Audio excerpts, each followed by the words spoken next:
জন্য সর সর, আমি রেখেছি তোর বাবাকে, সর। তুই জানিস না আমি মোবাইল ডাক্তার, তোর আব্বাকে এখনই ওষুধ দেবো, তোর আব্বা এখনই ভালো হয়ে যাবে। মানিক, আর আমার আব্বা সুস্থ হবে না রে, আমার আব্বাকে ওষুধ দেওয়া লাগবে না আর। তোর আব্বাকে ওষুধ দেওয়া লাগবে না মানে? এ তুই কি বলতেছিস? হ্যাঁ, তুমি এমন এক মোবাইল ডাক্তার হয়েছো আমাদের গ্রামের, আমার আব্বা মারাই গেছে।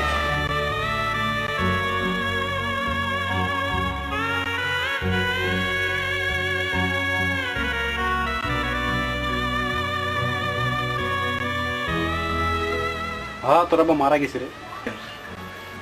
তোমাকে মোবাইলে কল না দিলে তুমি রুগী দেখতে যাও না।